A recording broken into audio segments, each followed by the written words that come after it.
Hello friends, welcome to my channel. आज आमे शिखिबा chilli mushroom.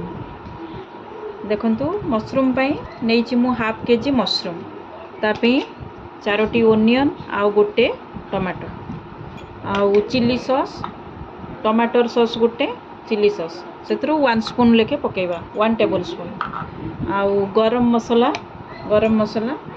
1 spoon, chilli powder Kashmiri chilli मिर्च नेबे कोन पई एटा राग हुएनी आ ओनली कलर हुए सेथुरु पकेबे गोटे चामच आउ चिकन मसाला। देखंतु मु नेइची क्याचरो चिकन मसाला, आपण जहां भी यूज करथुबे घरे ताको आपण यूज करि परंती।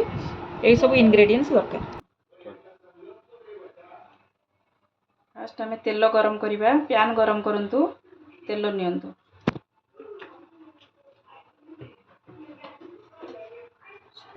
एमती क्यूब रूट रे काटिबे, एमती ओनियन आ टमाटर मु क्यूब रूट रे नेइची, आपण आपनको इच्छा अनुसार आपण जेमती भी शेप देकी काटिबे।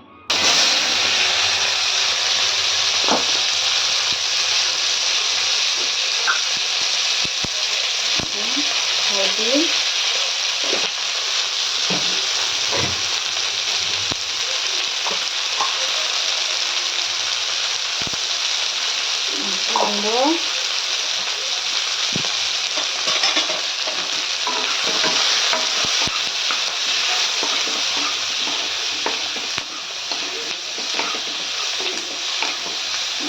फ्राए करके गोड़े स्टीमिंग देदेवे, स्टीम करने को छाड़देवे। आम से किसी मसला गुंड देदेबा, टे गरम मसला गुंड आ चिकेन पाउडर गुंड।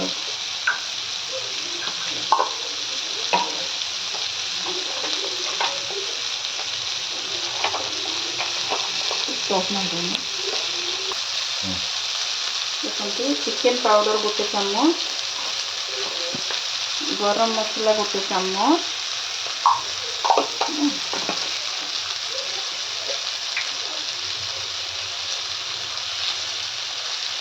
टमाटर सॉस गोटे चामच,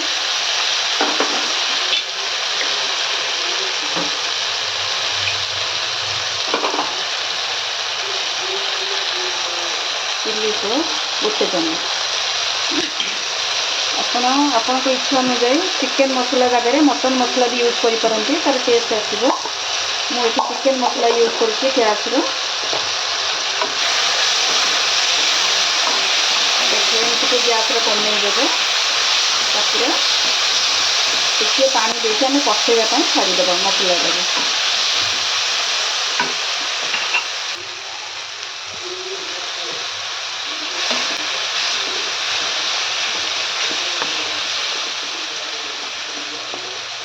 ताको 5 मिनिट पई छाड़ी दियंतु, घोड़े मिनिट को पई छाड़ी दियंतु।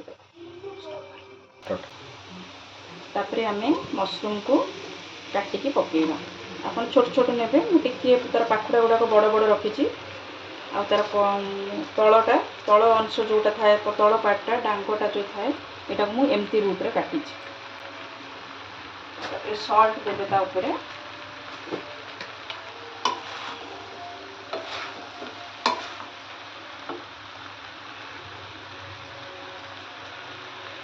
स्वाद अनुसार लुण सेतिकी देबे। तापरे ताको घांटिकी स्टीम रे रखि देबे। 10 मिनिट जाए छाड़ी देबे। ताको टिके पानी देकी 15 मिनिट रे आपनकर चिल्ली मशरूम रेडी।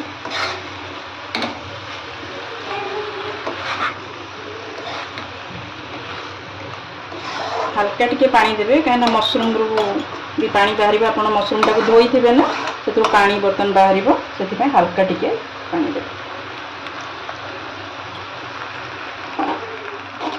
स्टीमिंग पई छाड़ी देबे, 5-10 मिनिट पई छाड़ी देबे। 10 मिनिट पर ताको काढी के देखियो। तो एबे रेडी हे गला। 15 मिनिट रे हमर चिल्ली मशरूम इज रेडी। या नियंतु गरम गरम परोटा सांगे कि रुटी सांगे आपण सर्व करंतु, निजे खांतु और अन्य माननकु खुआंतु।